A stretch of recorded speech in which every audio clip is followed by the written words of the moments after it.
안녕하십니까. 잠실마이스 중개사입니다. 이번 시간에는 권리금에 대해서 말씀드리겠습니다.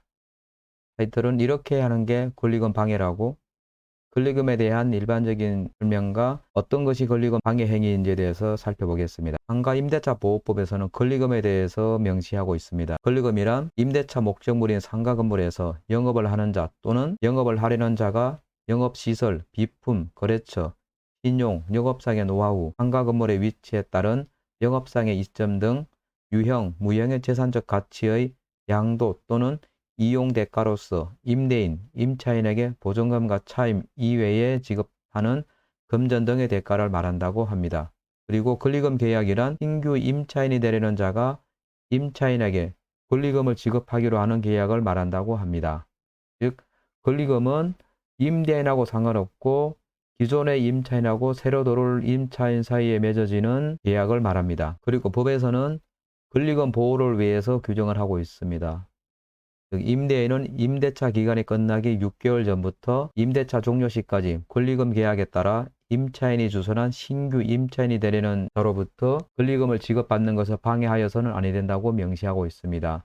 여러 가지 사유가 있지만 대표적인 권리금 방해 행위는 임차인이 주선한 신규 임차인이 되려는 자에게 상가 건물에 관한 조세, 공과금, 주변 상가 건물의 차입 및 보증금, 그 밖의 부담에 따른 금액에 비추어 현저히 고액의 차임과 보증금을 요구하는 행위를 방해행위라고 하고 있습니다. 기타 정당한 사유 없이 임대인이 임차인이 주선한 신규 임차인이 되려는 자와 임대차 계약의 체결을 거절하는 행위를 그 방해행위로 규정하고 있습니다. 방해행위라고 하면은 임대인이 임차인이 주선한 신규 임차인과의 임대차 계약을 못하게 함으로써 실질적으로 권리금을 받지 못하게 하는 행위를 권리금 방해 행위라고 말하고 있습니다.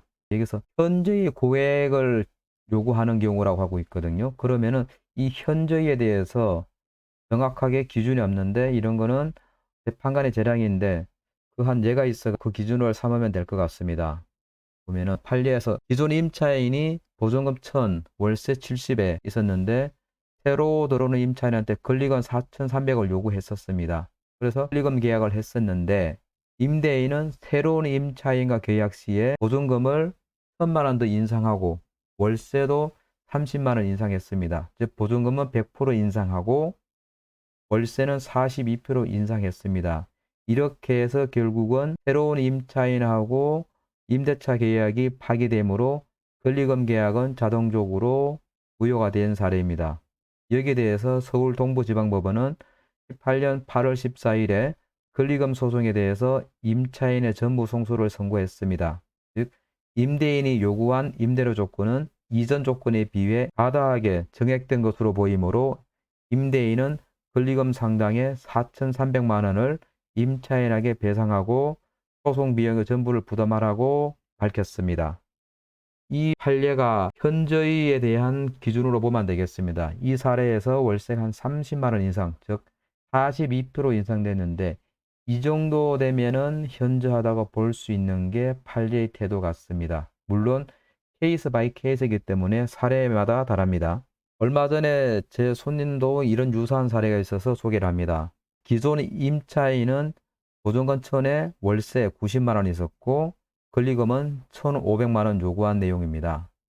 권리금 계약을 체결했는 상태에서 임대인과 새로운 임차인이 계약을 체결하려고 했는데 임대인은 보증금 1,000에 월세는 110만 원으로 요구했습니다. 그래서 기존보다 20만 원 인상이죠. 이때 당시에 주변의 동일한 물건의 시세는 월세가 100만 원가량 했습니다. 그러면 주변 대비 10% 인상된 경우인데 이런 경우에 권리금 방해 행위가 될까요? 아무튼 이것으로 인해서 원 권리금 계약은 무산이 되었고 현 임차인은 계약 만기로 퇴실까지 하게 되었습니다. 이렇게 해서 임차인은 권리금도 받지 못하고 나가게 된 거죠. 여기에 대해서 임차인은 권리금 방해로 내용 증명을 보냈고 소송도 준비하고 있습니다. 이런 경우는 임차인 입장에서 보면 안타까운데 과연 법에서 말하는 권리금 방해 행위가 될까요? 이런 경우는 애매한데 법에서 인정하는 현재의 고액, 이것을 어떻게 판단할지가 문제인데 여러분은 어떻게 생각하십니까? 고민을 할 필요가 있어 보입니다. 한번 생각해 보십시오. 오늘은 이렇게 상가 권리금에 대해서 살펴봤습니다. 끝까지 시청해 주셔서 감사합니다.